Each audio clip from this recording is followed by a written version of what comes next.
السلام علیکم، کنٹینیوز کے ساتھ میں ہوں شمیم آرا۔ ایک نظر ڈالتے ہیں اب تک کی ہیڈ لائن پہ۔ وزیراعظم شہباز شریف نے کہا ہے کہ سیلاب متاثرین کی بحالی کے لیے کئی سو ارب روپے درکار ہے۔ انہوں نے کہا کہ سیلاب متاثرین کو گھروں کے لیے معاوضہ دینے کی بات ذہن میں آتی ہے تو راتوں کو نیند نہیں آتی۔ 10 لاکھ گھر پانی میں بہہ گئے ہیں، انشاءاللہ ہم انہیں معاوضہ دیں گے۔ عمران خان نے پی ٹی آئی چیئرمین شپ سے ہٹانے کا الیکشن کمیشن کا 7 دسمبر کا نوٹس چیلنج کر دیا۔ درخواست میں موقف اختیار کیا گیا کہ NA-95 میں نااہلی کے بعد پارٹی چیئرمین شپ سے ہٹانے کی کارروائی شروع کی گئی ہے۔ الیکشن کمیشن نے مبینہ طور پر غلط بیان جمع کرانے پر نوٹس جاری کیا ہے۔ الیکشن کمیشن دار اختیار سے تجاوز کر کے الیکشن ٹریبیونل کا اختیار استعمال نہیں کر سکتا۔ یوٹیلٹی اسٹورز کارپوریشن نے ملک بھر میں سپر منی مارکیٹس اور سہولت بازار بنانے کا فیصلہ کر لیا ہے۔ حکام کے مطابق مختلف شہروں میں 353 سپر منی مارکیٹس بنائی جائیں گی۔ پنجاب، سندھ اور گلگت بلتستان کے 5 شہروں میں مارکیٹس اور سہولت بازار بنائے جائیں گے۔ سہولت بازار منی سپر مارکیٹس میں شہریوں کو سستی اشیاء دستیاب ہوں گی۔ وزیراعظم شہباز شریف کا کہنا ہے کہ حکومت سنبھالی تو انتہائی مخدوش حالات تھے۔ صوبت پور میں سیلاب متاثرین سے گفتگو کرتے انہوں نے کہا کہ IMF سے معاہدہ ٹوٹ چکا ہے۔ محدود وسائل کے باوجود متاثرین کے لیے 100 ارب روپے جاری کر چکے ہیں۔ مزید اربوں روپے درکار ہوں گے۔ بلوچستان کے پہاڑی اور سندھ کے میدانی علاقے انتہائی تباہی کا شکار ہے۔ اپنی زندگی میں کبھی ایسا سیلاب نہیں دیکھا۔ جنیوا کانفرنس میں دوست ممالک کو شرکت کی دعوت دی ہے۔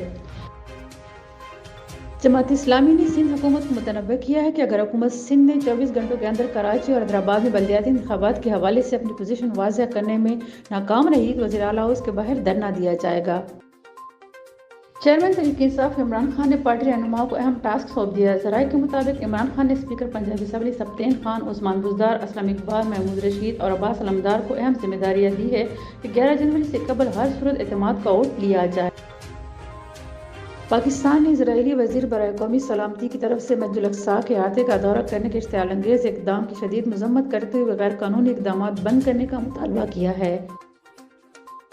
متحدہ عرب امارات میں پٹرول کی قیمت 11 ماہ کی کم ترین سطح پر آ گئی ہے۔ UAE حکام نے 30 دسمبر کو پٹرول کی نئی قیمتوں کا اعلان کیا ہے، جس میں سپر 98 پٹرول 3.30 درہم فی لیٹر 2.78 درہم فی لیٹر پر آ گئی ہے، جبکہ سپر 95 پٹرول کی قیمت بھی 3.18 درہم سے 2.67 درہم فی لیٹر پر آ گئی ہے۔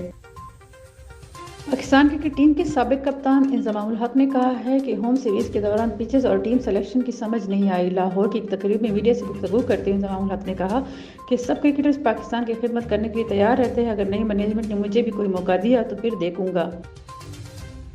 پاکستان نے نیوزی لینڈ کے خلاف دوسرے ٹیسٹ میچ میں سعود شکیل اور سرفراز احمد کی عمدہ بیٹنگ کی بدولت فالو آن کے خطرے سے بچتے ہوئے اپنی پوزیشن مستحکم کر لی ہے۔ یہ تھی اب تک کی کنٹینیوز کی تازہ ترین ہیڈ لائن۔ مزید خبروں اور اپڈیٹس کے لیے دیکھتے رہیے کنٹینیوز۔